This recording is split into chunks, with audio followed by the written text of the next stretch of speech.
लगता है कौमी असम्बली में गर्मा गर्मी अभी बढ़ेगी, क्योंकि स्पीकर कौमी असम्बली असद कैसर ने नोटिस भेज दिया था शाहिद खाकान अब्बासी को, क्योंकि शाहिद खाकान अब्बासी ने असद कैसर साहब के डाइस के सामने जाकर उनको कहा कि मैं आपको जूता मारूंगा। और उसके बाद तहरीक इंसाफ को भी बड़ा गुस्सा आया इस बात पर, और नून लीग शाहिद खाकान अब्बासी साहब के साथ खड़ी हो गई है कि जी इनको ऐवान नहीं चलाना आता, ये कस्टोडियन नहीं है, ये पार्टी है असद कैसर साहब। यानी ठीक है, अब इस तरह की बातें फिर असम्बली में हो सकती हैं एक दूसरे को जूता मारने की, तो ये मामला कहाँ जाकर रुकेगा। असद खरल साहब, अब शाहिद खाकान अब्बासी साहब कह रहे हैं कि जी मैं तो अल्लाह के अलावा किसी से माफ़ी नहीं मांगता, उन्होंने तो जूते की नोक पर रखा है नोटिस को। अब अगर तो नवाज शरीफ साहब होते असद कैसर की जगह, या कोई पार्टी के अंदर कुछ हो जाता, या मरीम साहब नाराज हो जाती, तो और बात थी, फिर तो शायद माफ़ी मांग लेते। लेकिन असद कैसर साहब से वो क्यों माफ़ी मांगे, और वो नहीं मांगेंगे तो क्या बिगाड़ लेगी तहरीक इंसाफ। देखिए मामला ये है उसामा साहब, शाहिद खाकान अब्बासी साहब एक आम आदमी नहीं है, वो साबिक प्राइम मिनिस्टर है पाकिस्तान के, और एक पार्टी है बड़ी, उसके वो सीनियर नायब सदर हैं। और उनसे ये एक्सपेक्ट करना कि स्पीकर कौमी असम्बली में, कौमी असम्बली की प्रोसीडिंग के दौरान स्पीकर को इस तरह के जुमले उन्होंने जो बोले हैं, क्या किसी तरीके से भी ये मौजब किसी माशरे में या कोई पार्लियामेंटेरियन या संजीदा कोई भी शख्स जो है एक ज़िम्मेदार शहरी इस तरह के अल्फाज अदा कर सकता है। और एक तरफ उसको मुकद्दस ईवान कहते हैं, और उस मुकद्दस ईवान के अंदर एक कस्टोडियन बैठा हुआ है स्पीकर, उसको आप इस तरह की बात कर रहे हैं। तो इसका मतलब ये है कि मुकद्दस ईवान जिसका कस्टोडियन है, उसके बारे में जो आप अल्फाज इस्तेमाल कर रहे हैं, उससे तो आपका ज़ाहिर होता है कि आप उस ईवान को कितनी इज़्ज़त दे रहे हैं, कितना वो मुकद्दस ईवान है जिसके कस्टोडियन के बारे में आप इस तरह के जुमले जो हैं कस रहे हैं।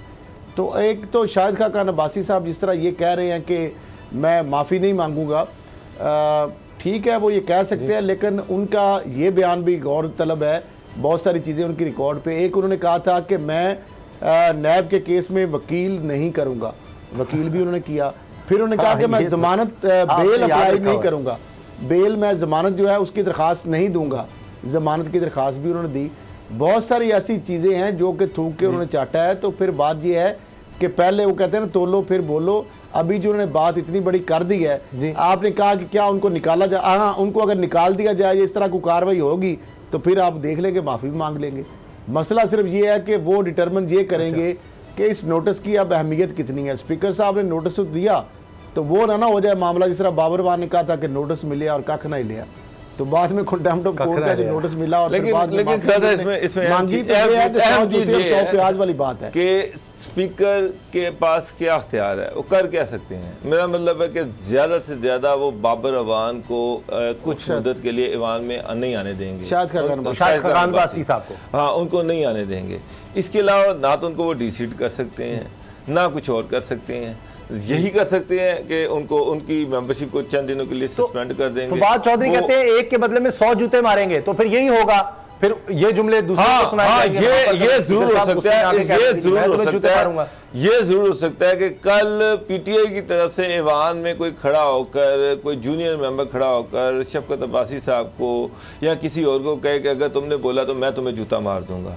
अब ये जूतों की गोंद जो है ये ईवान में सुनाई दे सकती है कि हुकूमती पार्टी जो है ये भी इन पे अटैक कर सकती है कि ये फिर ये एक नई रिवायत पड़ जाएगी, ये इनटॉलरेंस का एक नया। अभी शहबाज गिल पर हुआ जो पार्लियामेंट के बाहर हुआ, जब इत्तेमाद का वोट लेना था इमरान खान ने, उसके बाद जिस तरह से माहौल बना, अब वो क्या पार्लियामेंट के अंदर आ जाएगा। हमने लड़ाइयां देखी हैं, कई जावेद लतीफ और मुराद सईद के दरमियान देखा हमने, इसी तरह से शाहिद खान अब्बासी साहब के हवाले से भी पहले देखा। तो अब क्या ये माहौल उसी तरह पड़ेगा बाबर डोगर साहब, अब यही चलना है, यही होना है इस मुल्क में। साहब आप ये स्पीकर तो खैर छोड़ें, मैंने पंजाब असम्बली में राना इकबाल को स्पीकर के ओहदे पे रखा है जो 10 साल स्पीकर हैं नून लीग के। यकीन जाने जिस तरह से अपोजिशन की तस्दीक उन्होंने की, जिस तरह से वो तो अपोजिशन की तरफ देखा ही नहीं करते थे, वो देखते ट्री बेंचेस से अपोजिशन की बात ही नहीं सुनते थे, उनको बोलने का मौका ही नहीं देते थे। शहबाज शरीफ जब असम्बली में आया करते थे तो वो खड़े हो जाया करते थे और उनकी जरूरत नहीं होती थी, उनका दिल करता था कि मैं जाके शहबाज शरीफ के घुटनों पर जाके बैठ जाऊँ। वो इस कदर इस हद तक चले जाते थे। तो यहाँ जब इनकी अपनी हुकूमत हो, इनका स्पीकर हो वो जो मर्जी करता फिरे और दूसरे स्पीकरों को ये जूते मारते फिरते हैं, मैं तो हैरान हूँ। याद सादिक जो थे वो कितने कीम पार्शल थे, लेकिन वो भी इसी तरह साइड मारा करते थे। बात सही है। देखिए उसामा साहब, स्पीकर के साथ ये बात, या तो आप आइन में लेजिस्लेशन कर लें कि स्पीकर जो है वो गैर जानबदार आज़ाद होगा, जब एक पार्टी का स्पीकर होना है तो उसने तो पार्टी की साइड मारनी ही है, ये तो एक बात तयशुदा है।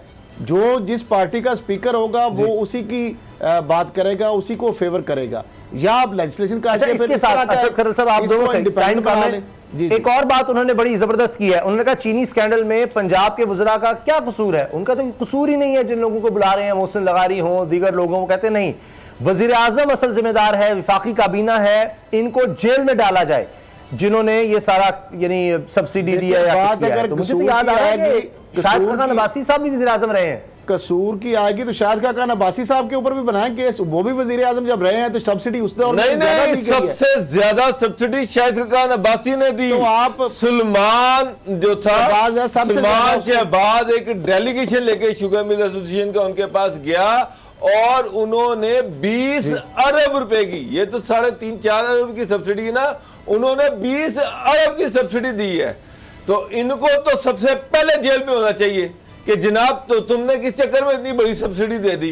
ये बुनियाद रखने वाले ये खुद है। और आखिर में एनसीओसी को बंद कर दें, national command and operation centre जो कोरोना के हवाले से काम कर रहा है उसको वो कह रहे हैं बंद कर दें, इसका कोई फायदा नहीं है।